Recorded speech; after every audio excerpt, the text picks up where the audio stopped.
Hey folks, welcome to the podcast. This is Chris Romeo, CEO of Security Journey and co-host of said podcast. I'm also joined by Robert Hurlbut. Hey, Robert.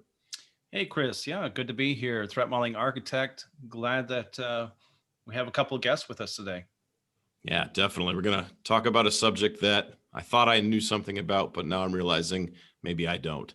So I'm looking forward to being educated here as well today. So, JC, we're going to start with your security origin story. It's always where we begin. We jump right in and we want to know, how did you get into this crazy world of security? So my security journey begins in the Pentagon. Dun, dun. I was working in the CIO's office to help create some policies around open source software.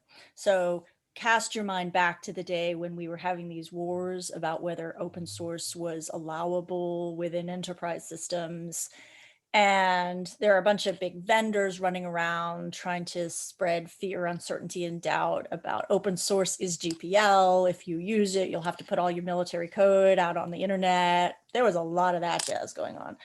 So we bought lawyers, guns, and money, right? So mission owners, lots of lawyers, and some funding to do an assay of, okay, well, how much open source is used in these systems? And what would we do if we had to live without it? And both of those answers were not the answers that the proprietary only crowd wanted to hear. And we actually created a lot of policy to make the Defense Department safe for open source and vice versa. And this led to this whole business of supply chain, because the one thing that the open source did not have that the vendors had was someone standing behind them to say, we'll send you updates, we'll send you patches. We're going to be continuously responsible for maintaining this, or at least we say we are. And so the whole business of operation and maintenance, O&M, right, in the geeky acquisition speak, came down to, all right, so we won the war, open source won everywhere, it's there. And now we have to get away from this business of open source versus proprietary, because open source is in everything. So that distinction is no longer useful.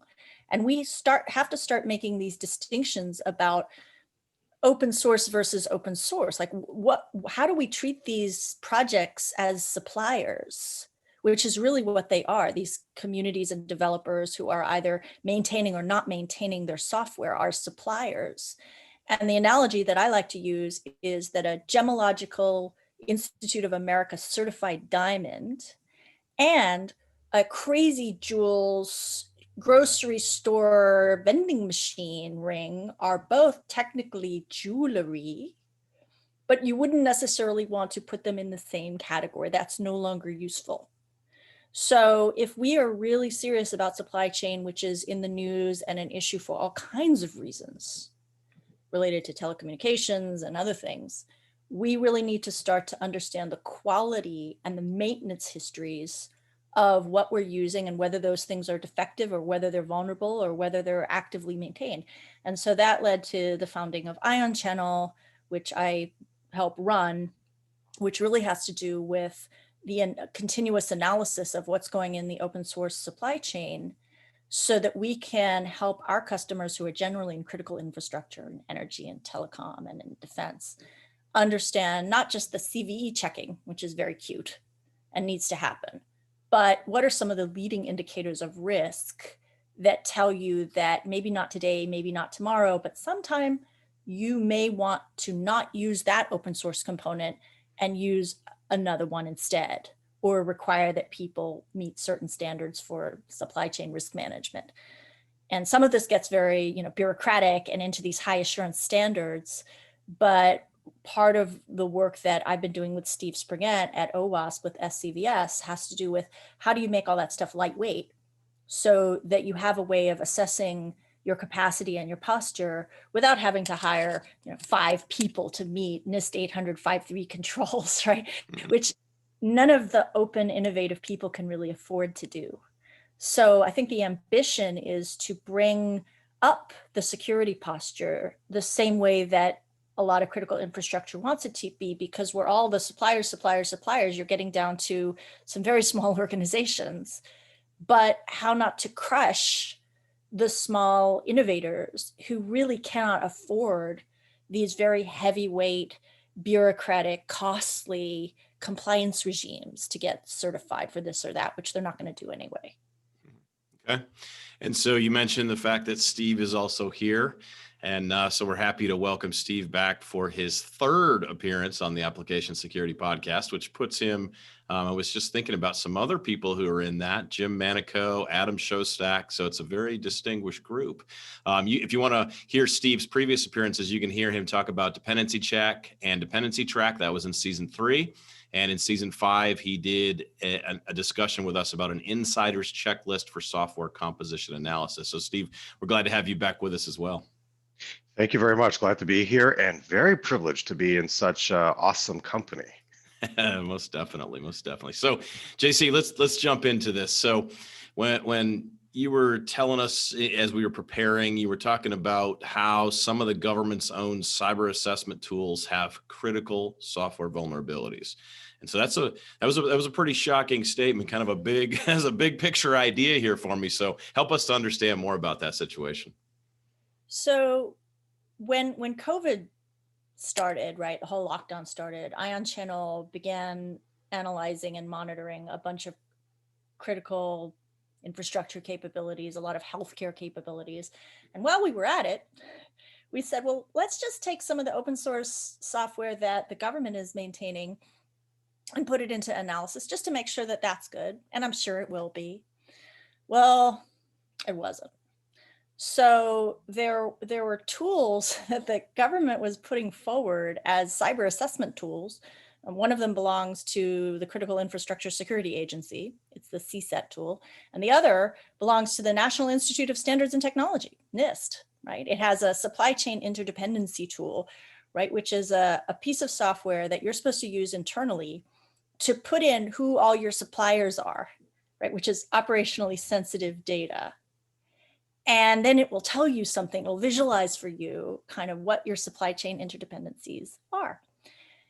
The problem with this is that it has critical vulnerabilities in it, both critical and high CVEs, as well as a whole bunch of other supply chain risks, which people don't even govern on. And it is being made available as a binary download from a website maintained by the federal government. Now, if you're just maintaining an open source project as research and you say, okay, here's the source code. If you want to take the source code and build it yourself and run your own SAST and do your own assessment, that's fine. That's cool. That's groovy. The minute you compile something and you make it available as a binary from your own website that is not inspectable, you are a supplier and you should not be a risky one. And so Ion Channel emailed NIST to tell them about these findings. And the response that we got was, oh, well, you know, it's just a research project. And there's a workaround, because if you run this tool on a website on a computer that's not connected to the internet, it's not a problem. And I, as diplomatically as I could, responded with the fact that if someone downloads a binary piece of software, an executable from a website, and can install it on their computer in their workplace, it means A, there's very little in the way of system security in that enterprise, and B, it's connected to the internet. So why don't we, go ahead and fix it? And you get down to it, and it turns out that the Boston Consulting Group, which helped build this, hadn't updated it in 11 months.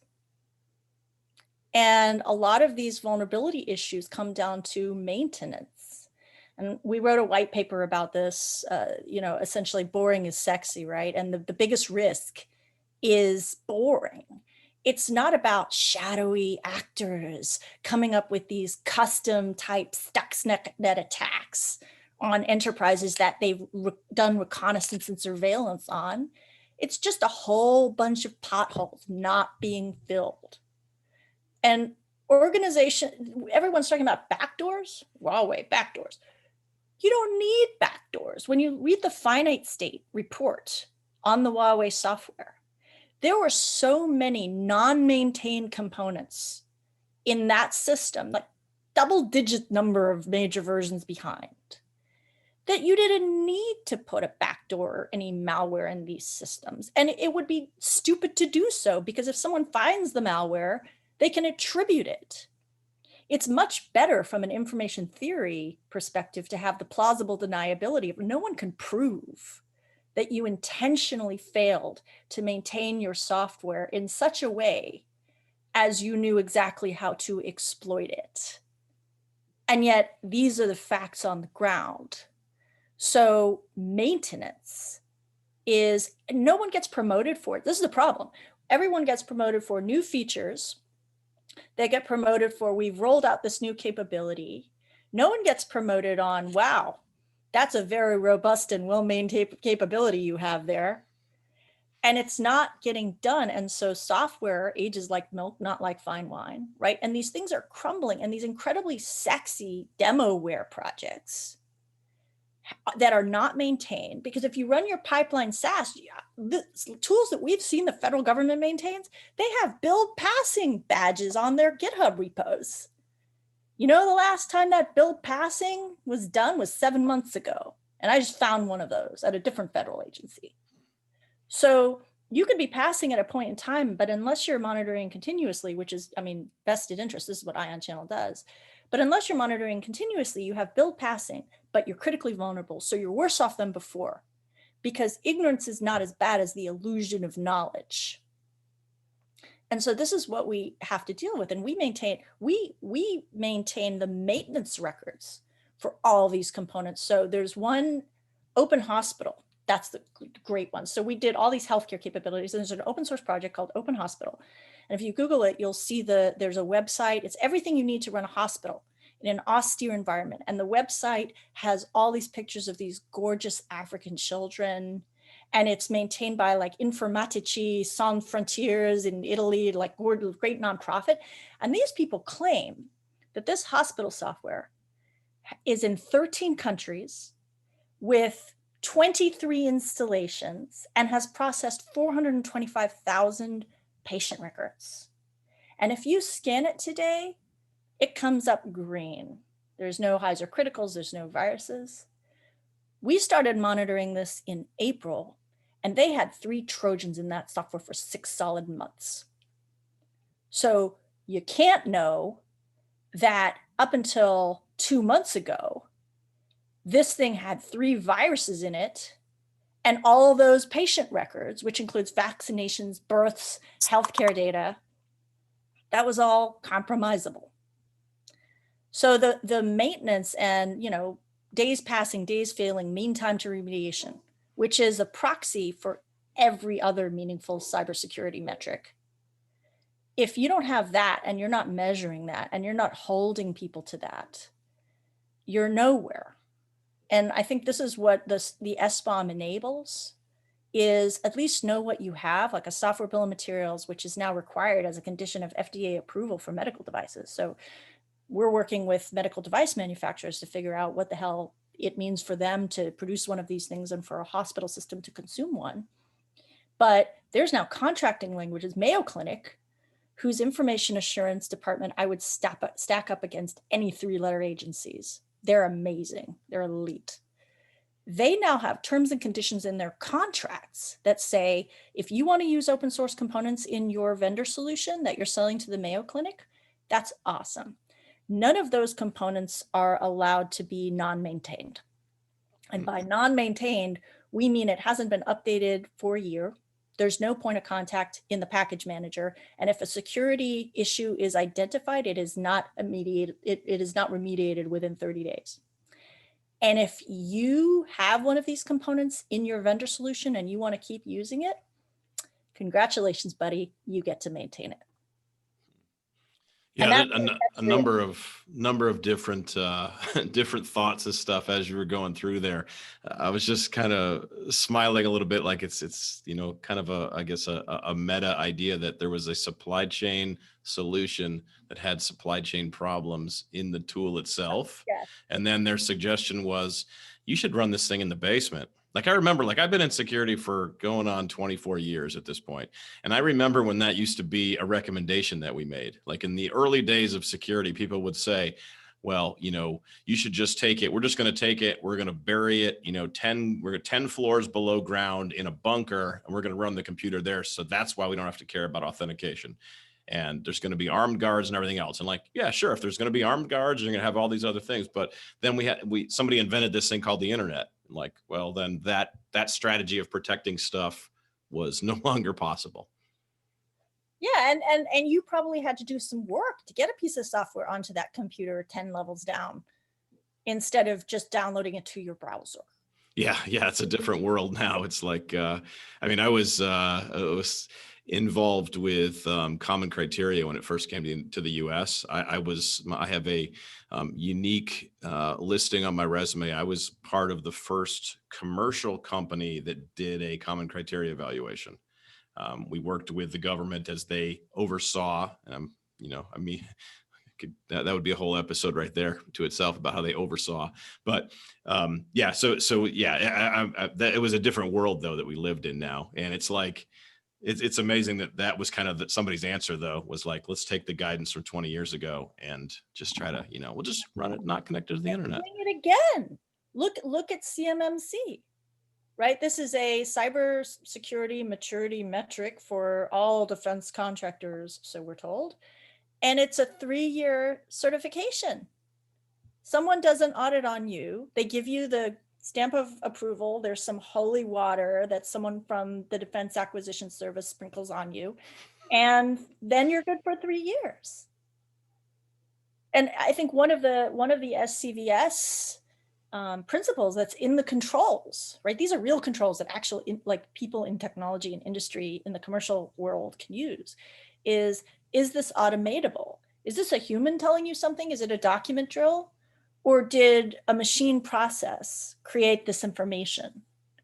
Because so Ion Channel, we take down bills of materials that it's a 1,000-row spreadsheet with package name and version, which is the nicknames for software that some vendor is using from their repo. Like part of the value proposition is solving the naming problem, right? So to be able to actually resolve like Joe's library version 1.2 to like the Joe organization and the URL where this thing actually lives. And it's actually not called Joe's library. It's called, you know, my favorite library, right, in the supply chain. So unless you can do that, you're really nowhere for vulnerability management. So we see software bills of materials that are just filled with the output of people's spreadsheets. So it's beautifully structured data. The structure of it is gorgeous, but the quality of the underlying data it's just gibberish. It's not going to match anything unless someone goes through by hand, right, to resolve, well, is this, let me check in the tap, let me look in the NVD.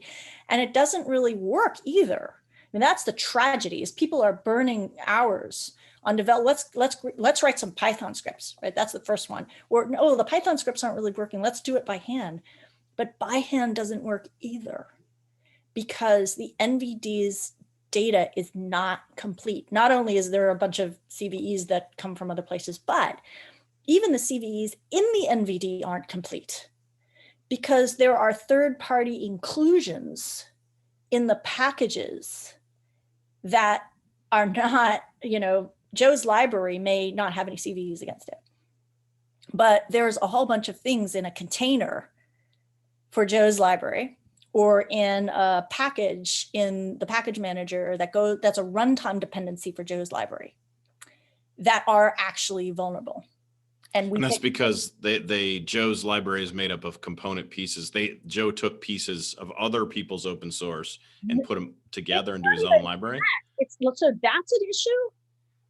The graph. So when we go through, we ingest the graph of everything in GitHub, everything in the package managers, all this other stuff. The problem is that if you have, this is especially issue with containers. When you have a container, and to some degree a binary package as well, you have the piece of software that you want, the thing that is the label on the box. You're getting Joe's library. and Joe's library has been assured, right? So you've done this independent assurance process of the thing, like Joe's library as a name. You've looked it up somewhere and you're good to go. The thing in the box is perfect. The packing materials are toxic, right? So these vulnerability databases don't track the packaging materials.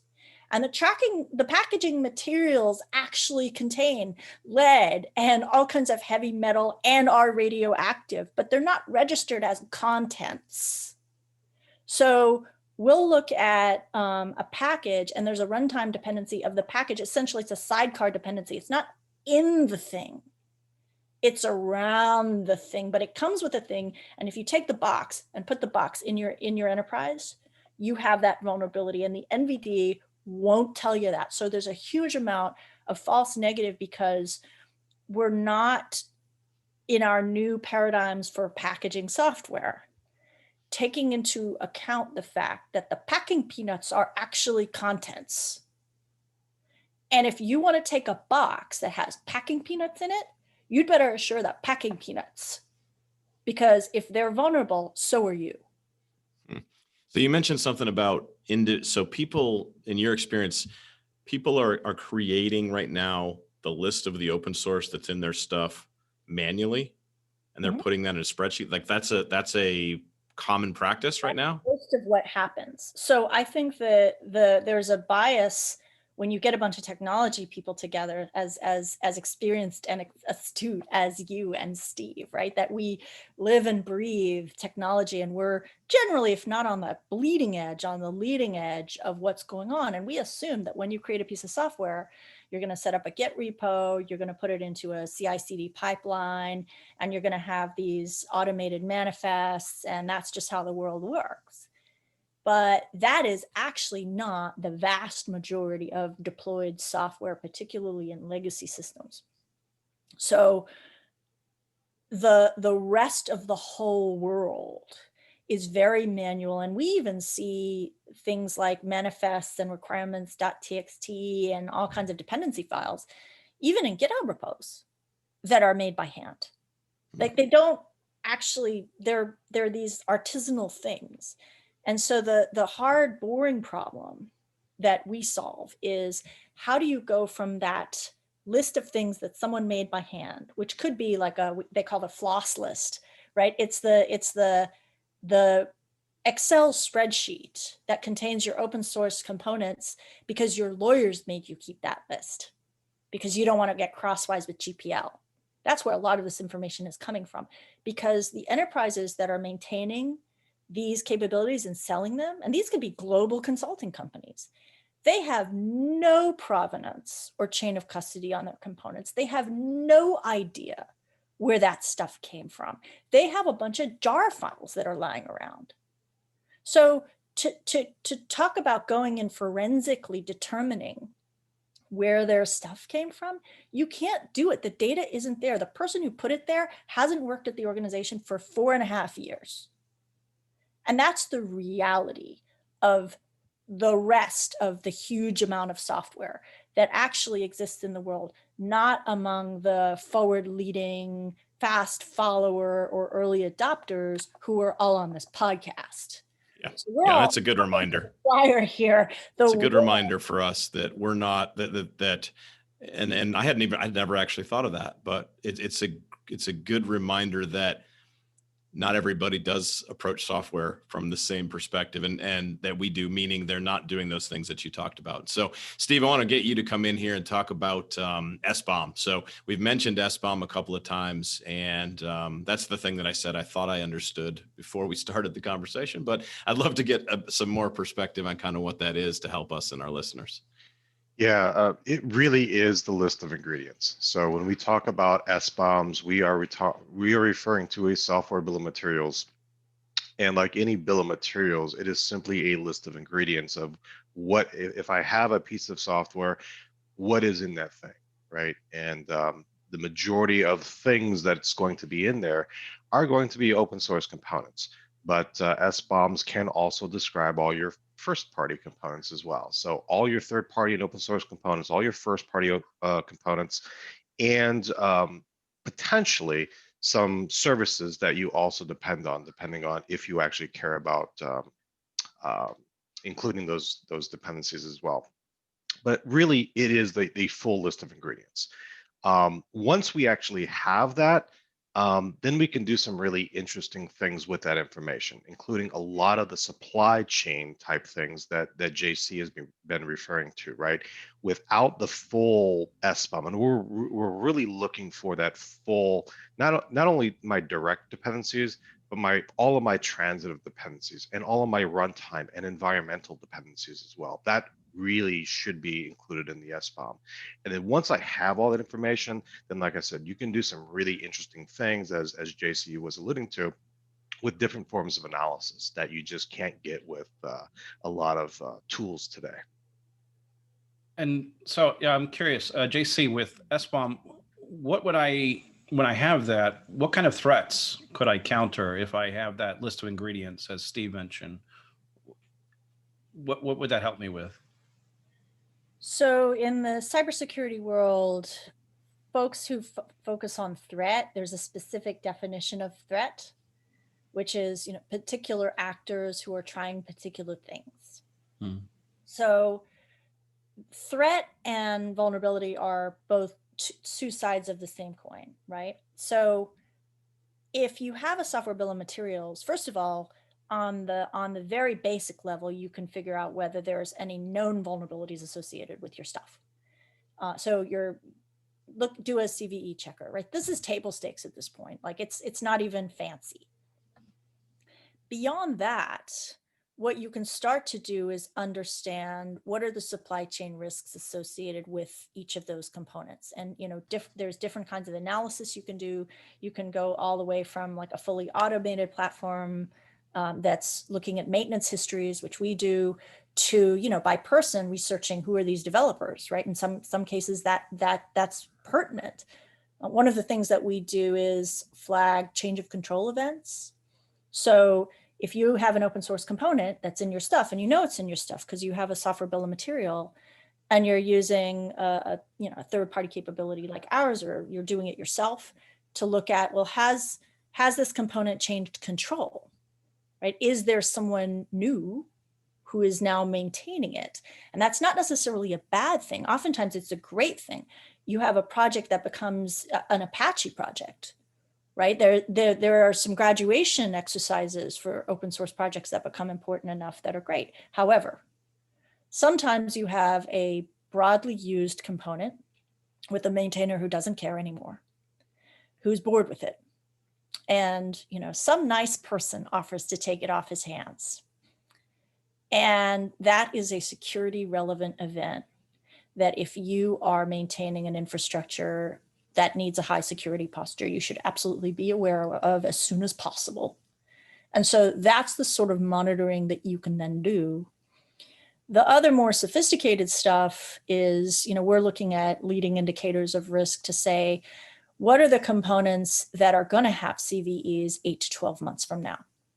Because the whole CVE process, vulnerability management as CVE remediation, I call it, and this is a technical term, the insane whack-a-mole gerbil wheel, because the CVE by definition is a lagging indicator of risk, and there's no way you can ever win that. It's a red queen game. So what we're looking for is, based on a lot of machine learning, if you look at the publication of a CVE, which that could also take 8 months, right? Because someone has to develop an exploit, they have to document it, they have to submit it, then the vendor or the maintainer has to do a fix before it's published, right? That's a long thing, right? There's a lot of exposure time. So if you roll back the tape, what are some of the indicators or combinations of indicators in the supply chain that tell you that there is a high likelihood that an exploit already exists for this component that will be revealed to the world in 8 to 12 months? Because that's what you really want to do. Because if you can do that, then you don't have to do the insane whack-a-mole gerbil wheel of CVE remediation, because those components are not in your system. And that's ultimately where people should want to go. And it's where a software bill of materials sort of starts help getting them started. And I think on a first pass, without using anything, ultra elite, you can just start to look at your level of technical debt. Because even aside from which of these components are going to have CVEs or not, or ion channel tells us this is this bad juju in here, you can see, well, if this thing has a vulnerability, how easy is it going to be to fix it? Right? So if there's so much technical debt in your enterprise system that it's going to be hard for you to refactor it because the security update's going to break it, right? That is the first clue that you should be doing something different. And from a threat perspective, I think we all have a lot to learn from the sort of left pad scenario, right? Is you have a broadly used component that for one reason or another is taken offline, no one can update. And while they can't update, while the shock and awe of that, all these other vulnerabilities are exploitable. Right. So that would be, a smart threat actor's approach to compromising systems wholesale. And unless you know that there's a left pad in your system, and why are we dependent on a library for indent again?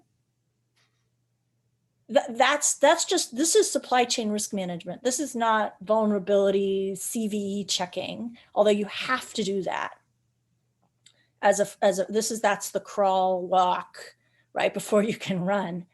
If you don't have a software bill of materials that tells you what's in your stuff, you really cannot then analyze what your supply chain risk is the same way that a manufacturer would. So if I'm a manufacturer of a physical product and I have a critical component coming from a single factory on the tropical coastline of a politically unstable country, the part might be fine, but there is risk there. That's supplier risk that I need to understand. And so I think what the software bill of material gives you is a starting place to say, okay, so this is in this thing that I'm buying or this thing that I'm making. How can I then start to look at the known vulnerabilities and all those transitive dependencies that Steve mentioned, as well as some of the other risks that I can either monitor or buy a service to monitor or do by hand or understand some other way. So I want to switch gears and ask the OWASP question in just a second. But JC, I'm curious from your perspective, why is now the time for SBOM? Like application security has been around since the early 2000s, and we've had this problem since as long as software's existed. I think you could argue all the way back to the beginning of software. There were as soon as someone invented a library, then you had this dependency, vulnerability potential problem. So why is now the right time? Is there some flashpoint or something that's happened, or what's the driver for SBOM? I think it's a combination of things. One is that the threat landscape has changed dramatically. So if you look at the notion of maintenance and you look at the ransomware attacks that have happened because people do not maintain their systems or because products aren't maintained, that's real to people now in a way that it wasn't before when you have city of Baltimore or school systems or hospitals. The other thing is we've moved from these attacks that have to do with compromise of confidentiality, right? So the Target attack, the Equifax attack, even as horrible as it was a bunch of data about consumers that was exfiltrated. They compromised confidentiality. It did not compromise availability or reliability. When you start getting into these other abilities, especially in things like electricity and power and utilities, that's a different realm, right, of where people are worried about. So, my personal motto as a professional is preventing the zombie apocalypse every day, right? So that is different. The other thing is that there's just regulatory pressure. So when you have to submit a software bill of materials to get FDA approval for a medical device, that's roughly $1 gajillion, worth of industry that now has to pay attention. And we're seeing the same requirements play out in, really a lot of critical infrastructure in energy and anything nuclear and in defense and in finance. I mean, in finance, the banks already will require a software bill of materials if you want to sell them some awesome AIML package for their trading desk. And if you don't give them one, there's one bank that'll immediately require a 40% discount to reflect the higher cost of assurance if they buy your product at all. Because there's certain libraries that if you have in your stuff, you give them an SBOM. Certain libraries, if they're in your stuff, you are not going to sell your product to JP Morgan Chase. It's not going to happen because these guys are not willing to assume that level of third-party risk. So when some of these large, highly security-aware organizations begin to exert their requirements on their suppliers as a condition of procurement or as a condition of acceptance, how people get paid, that's when it starts to get real. And the thing about these requirements is that they tend to flow down, right? So now you have to figure out how to exert this level of situational awareness with regard to your Eastern European contract outsourced software developer, or your Bangalorean app developer, right? So now it's your problem. And so that's how supply chains work. They are multi-tier. And so when the people who are the downstream consumers who have the money start to exert these requirements on their first concentric layer out, well, those people are then forced to at least attempt to exert those requirements on that next layer down. Now, the fortunate thing for open source is it's open. So the more open source that we actually use, especially open source that is responsibly maintained, the less opacity that we really have to deal with. I mean, the things that I find concerning is not, there's so many of these vendors are throwing up all this fear, uncertainty of, open source is bad. Like, Sonatype, Black Duck, all these guys are like, you should be scared. We can protect you, right? This ridiculous FUD. The real problem is when you have, a subcontractor who's folded in some licensed proprietary third-party component that he doesn't want to tell you about because he views that as his competitive advantage. Right? So it's the unknown unknowns. With open source, even if you have a first level dependency list, right? Ion Channel, we resolve those all the time to folded transitive dependency analysis. And there's a whole bunch of open source tools that can do that too. But when there's something that is not disclosed because it's a license component, that's the thing that's going to kill you.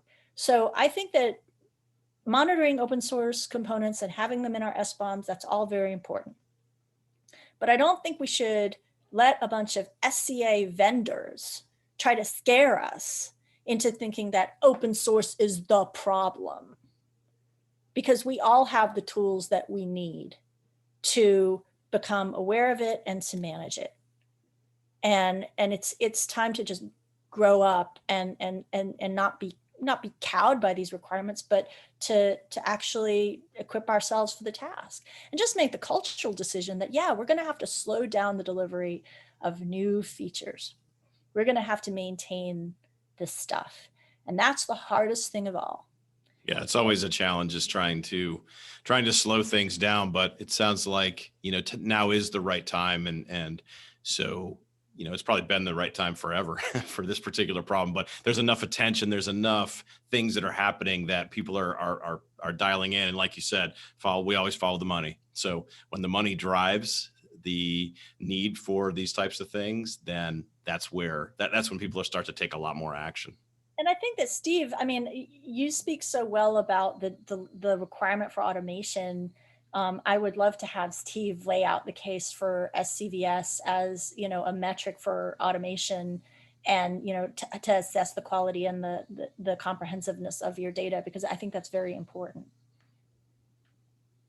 Yeah, indeed. As JC mentioned, there's a lot of manual work being done in legacy systems, especially for legacy languages and whatnot, C and C++ and assembly. right? Device drivers are part of the software stack that we care about.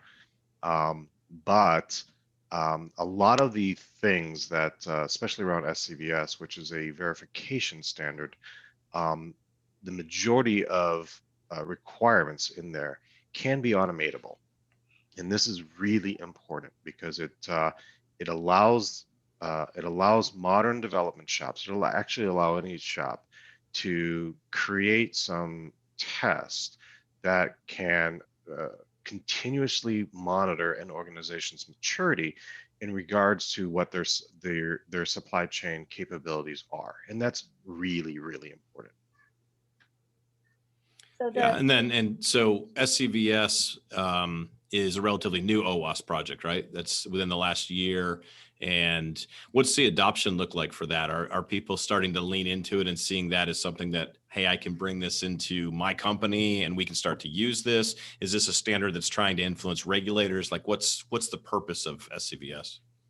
That's interesting. There's a lot of related OWASP work that's out there, right? You've got SCVS, which is the Software Component Verification Standard.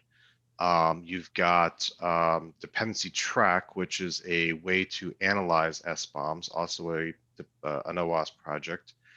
OWASP is not a standards body, so CycloneDX, for example, one of 3 SBOM formats, comes out of the OWASP world, but is not an OWASP project.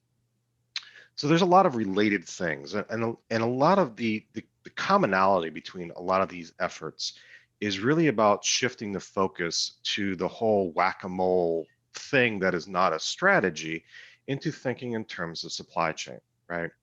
The OWASP top 10 has A9. A9's been in there since 2013. It needs to go away, right? A9 is a subset of a much larger problem. I hope the OWASP top 10 folks actually take that in consideration. I created a ticket for their GitHub repo, I don't know, 1.5 years, 2 years ago, to hopefully bring A9 into a more category type of thing. So we're talking more about supply chain risk. But a lot of the OWASP projects that I'm involved with, whether it be DT, Dependency-Track, or SCVS, they're really trying to shift the focus towards supply chain. SCVS being the most recent one, where we give close to 100 requirements. I think it's like 90 about 90 or so requirements. And like all verification standards, right? All OS verification standards, it's pretty much 3 levels, right? Level 1, I actually know how to spell security. Level 2, I actually care about security.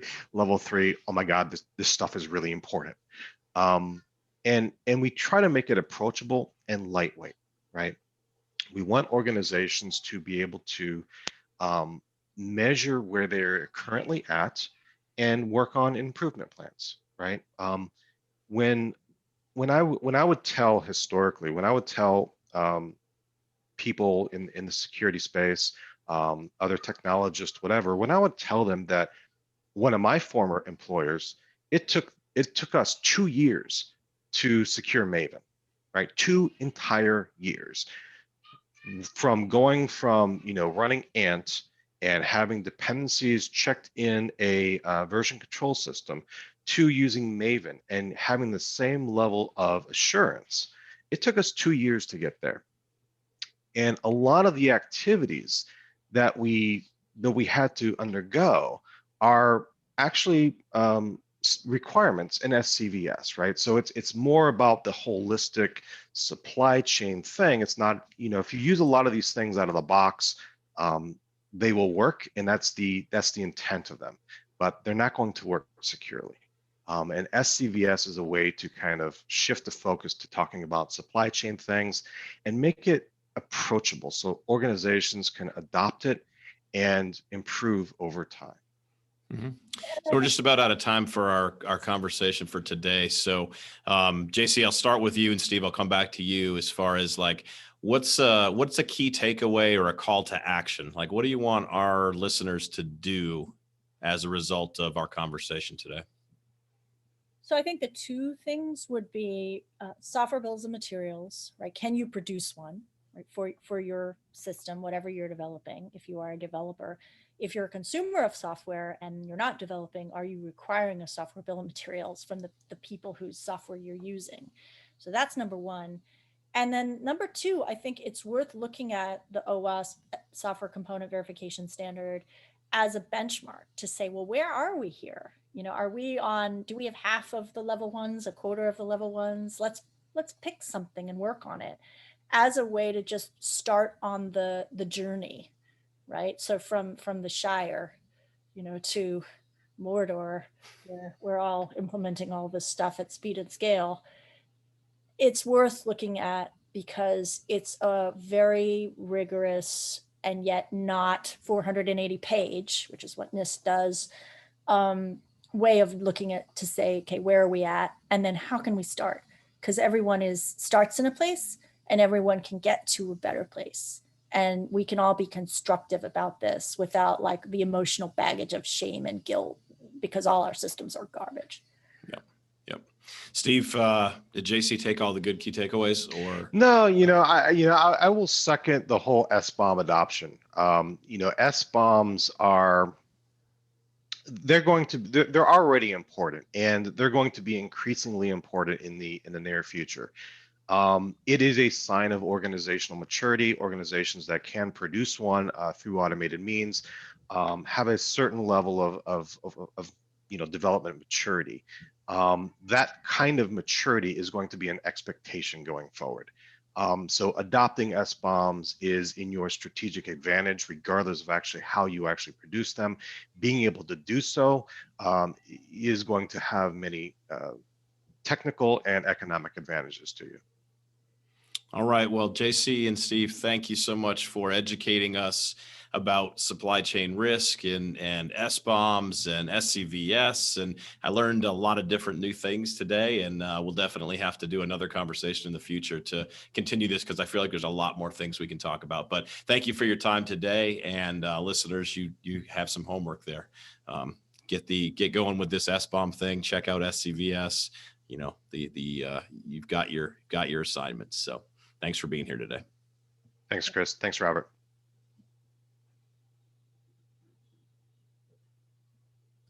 All right, I hit the stop button.